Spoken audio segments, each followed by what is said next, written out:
everyone, so today I'm going to talk about my April favorites. I'm filming this on May 2nd, so hello May. So I only have a few items this time around. I have some beauty, I have makeup, skincare, and I also have a random favorite and also a movie favorite. I don't have any TV show or like book favorites because I haven't finished the book that I'm reading. And TV shows, there's nothing really new that came out in the month of April that I've watched, so let's go on with the favorites. Sorry for awkward in this video, I don't know why. I feel like I filmed like a few weeks ago, but now I'm just like, oh my god, how do you film again? Like, this is weird. But anyways, so my first favorite, it's not actually like a product, but it's more like a makeup technique that I learned from Gossmakeupartist. I'll put his link down below for that video that I'm referring to. But it's called the Sandbag technique. And for those of you who are Asian like me, you know we have this struggle of mascara and eyeliner, like I'm wearing eyeliner today, that smudges on our lower lash line. So Wayne Goss, who's the person who runs Gossmakeupartist, he mentioned this technique. He thinks Mario D, I don't know his last name, but Kim Kardashian's makeup artist Mario, or the Kardashians' makeup artist Mario, he uses this technique. But basically, you need two products. Sorry, this is dirty because I used it. But you need a cosmetic wedge, which is basically any of these wedges they can get like from Walmart or just like any cosmetic store or drugstore, whatever. But these wedges, so you need a foam wedge. You need a loose translucent powder. It can be colored if you want to. This is my Makeup Forever Super Matte Loose Powder in the number 12. I believe it's the number Sand. So what you do, I'm not going to show it right now because I already have it on my face, but I'll link the video down below of how to do the sandbag technique. But basically you take the loose powder, put it onto your cosmetic sponge, and run it along the lower lash line area. So you basically, after you put on your concealer and everything, you just basically kind of like, almost like baking, but not exactly like baking. You leave it on your face, underneath the eye area here, and you just pack it on like right underneath like your lower lash line area. So like right underneath your eyelashes, your bottom lashes. So you bring it all the way up to the very top there and just let it sit there until your makeup's done, and then you just pat it off or wipe it off or whatever it is. But that technique, I used it for the past like, I want to say 2 to 3 weeks, and I'm so obsessed with it. Like, ever since I started this technique, my mascara and my liquid eyeliner or any like pencil eyeliner that I have on my upper lash line, it doesn't transfer onto my lower lash line because there's no oils and there's no like nothing sticky to like let it attach to. So oh my god, this technique has changed my life. I wish I knew it earlier because that was a struggle I've had for like literally so long since I started wearing makeup. So I started wearing makeup like for the first time around like middle school, high school, and then I started wearing more in university. But now I'm just like, oh my god, why not know this like technique a lot earlier? Like, it's magical. Like, my life has changed. It's crazy. But again, you need a cosmetic sponge and a loose powder. It can be tinted with your skin tone, or it could just be translucent so it's just clear, but like changed my life. Sandbag technique, I'll leave the link down below because Wayne explains it a lot better than I do. So that is my first favorite, which is a technique. But I do love this sponge now. Like, this is like one of my favorite things ever. And as you can see, I had this for like years, but I never used it. But now I actually have a use for it, which is the sandbag technique. So thank you, Wayne, so much for this. But this one comes with 32 cosmetic wedges, so I have 30 left. Next favorite is also an application for like face products, but it's my beauty blender. I have it on top of my casing right now because I used it today to put my concealer on. But oh my god, I don't know why I did not buy this earlier, and I just bought a knockoff of a beauty blender, which is a Sephora. Oh my god, it's so hard because I didn't damp this one. But it's the cosmetic wedge that Sephora has, and these two, they do the job, but the beauty blender does it a lot better. And I'm like, oh my god, why didn't I buy a beauty blender in the first place? But it's a good way to try this one. I liked it because this one had like an angled edge on it, so it got like right underneath my eyes. It has like the flat ends, so you can do whatever, but like I like how you can easily like hold it, so I like this. Beauty blender is easy to hold, but like you can like roll it, whatever in your face, get exactly where you need to, but like the texture of the sponges are very different. This one, obviously this is wet, so it expands. So I just let it dry on top of here. I know I need to fix it because, you know, I have concealer on it, but there's a vast difference between the way this applies, but they still get the job done, but this does a more flawless job at doing it, the beauty blender. So beauty blender is one of my favorites. I'm so happy So happy I got it. Next favorite is a brow product. So this is from It Cosmetics. I got it from Ulta when I went to the States like Easter weekend, so back in March, and so obsessed with the product. I used it, I want to say, like around 5 times now. So this is the It Cosmetics Brow Power Universal Brow Pencil in the color, I believe it's Universal Taupe or something, or Universal. But basically, one end of the product here is the oh my god, I can't talk, is the brow pencil. So this one, it's waterproof, smudge proof, that sort of proof. I don't know about waterproof because I haven't sprayed my face or like gone in the water with it, because usually I don't try to wear makeup when I'm in the water. It's really long lasting, and the thing with this is it's a universal color, so it's good for people who have light hair and dark hair. So if you're blonde, this will work for you. You just need to use a light hand with it. If you have darker hair like me, I kind of have it colored on the ends here, but you just gotta press a little bit harder and just keep going over the same spot to get a darker color.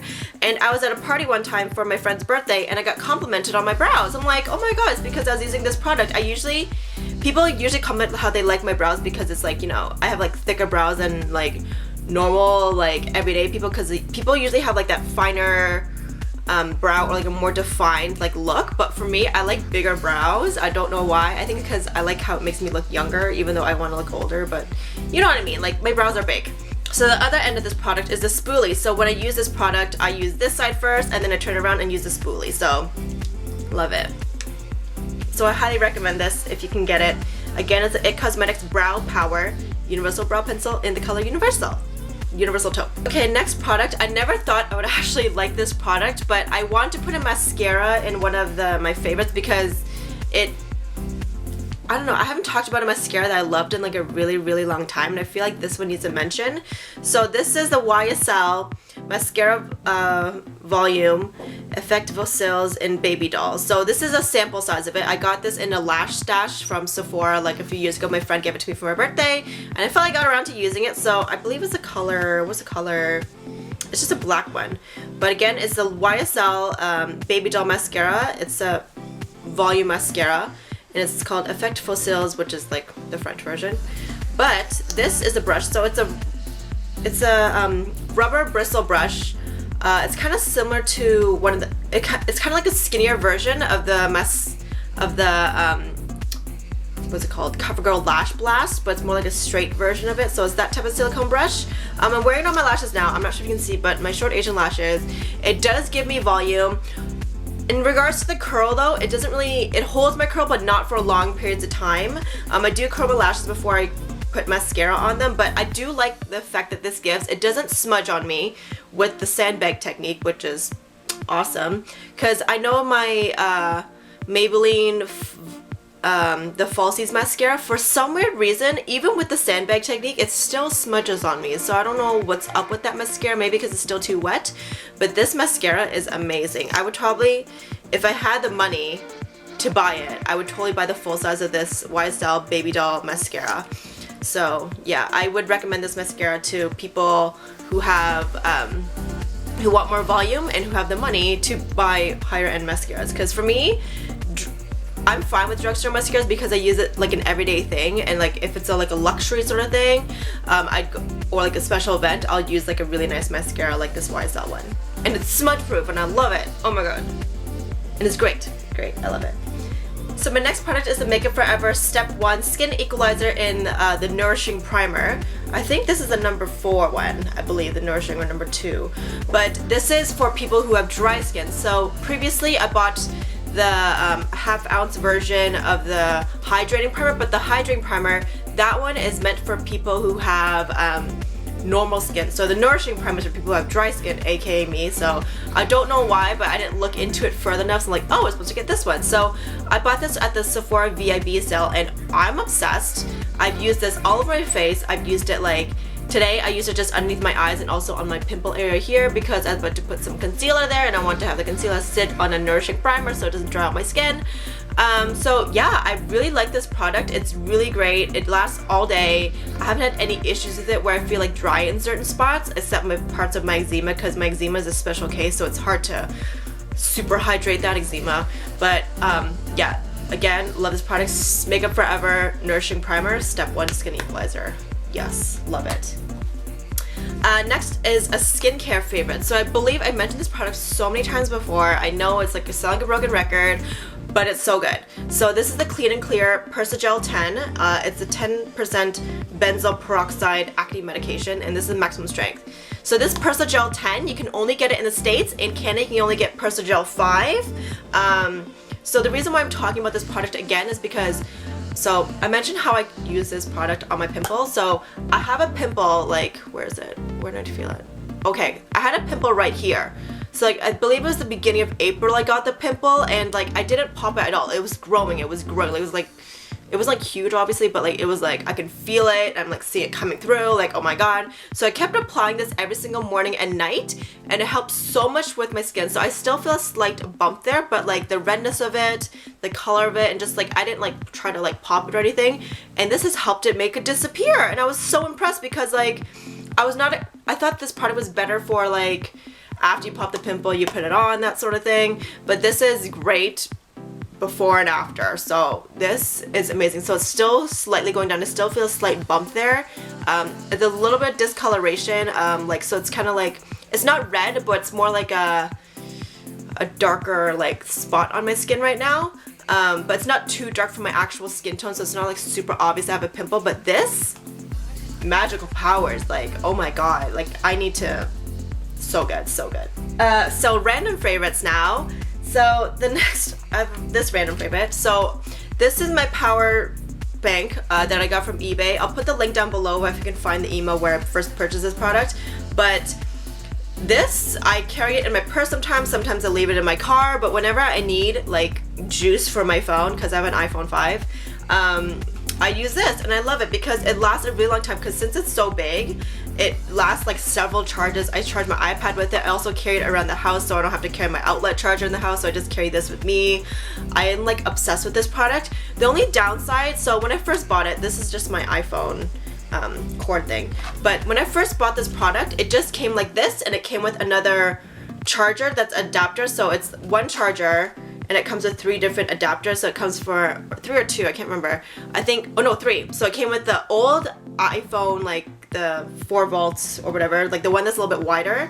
It came with this one at the end, and it came with an Android adapter. So it comes with the micro USB, the iPhone 5 charger and up, and then the iPhone 4 and below. Like, it came with the 3 adapter, but that didn't last very long. It stopped working. So, and also to charge this device, you need a micro USB. So here it says the in here. So you need another charger to charge this thing, because when I first bought it, it didn't come with a micro USB charger. So I'm like, how am I supposed to charge this thing? How am I supposed to give power to my phones? But luckily my dad had one lying around the house, an extra one, so that's what I'm using right now to charge this power bank, so I can actually charge my phone. But yeah, this is super useful. I highly recommend it. I know there's smaller sizes, like there's the I think that was called a MUFE case chargers. There's like so many different kinds, but in general, just a phone charger that's a bank is super helpful, so go get one. And my last favorite is a movie favorite. So I mentioned this in my last March favorites, but I finally saw My Big Fat Greek Wedding 2, and I gotta say, I love the movie so much. I know, like, I felt like some parts of the movie, like they were trying so hard to like bring parts of the old movie back, and like, you know, like how the kids were saying, oh, give me one word, any word, and I'll tell you the origin of that word is Greek. And I think that's so funny, but they kind of overplayed it a little bit too much, but whatever, they're just kids.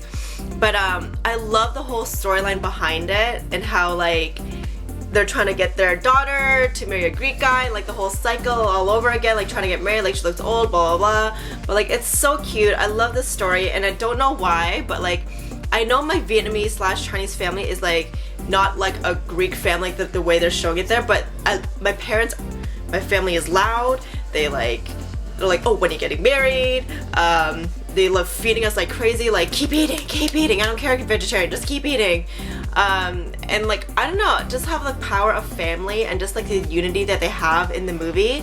It's just so beautiful. Like, and as you get older, because I know when you're young, you're like, you love your parents, and then you become a teenager, and then you're adult, and you're like, you hate your parents, and then like you love your parents again. So I'm in the cycle again where I like love my parents, because you don't appreciate what they do for you until like you get older, and like you're in it, like right now. Like I'm still at my parents' house, they're still supporting me, they're still like really helpful and like, you know, in other aspects. I wish they were helpful in other things, but you know, no one's perfect. Asian families, you know, emotional connection's not there, but they just are always there for you. So family always comes first. They're always important, and don't forget them, because even with no boyfriend, no girlfriend, no love life, no friends, at the end of the day, your family is blood and your family will always be there for you. So yeah, that is all my April favorites. I hope you guys enjoyed the video. Let me know what your favorites are in the comments down below. Don't forget to subscribe if you haven't, and like this video if you love my favorites, or if you love my big Greek wedding. Wow, I talked too fast. Like this video if you love it. Okay, I'll see you guys later. Bye.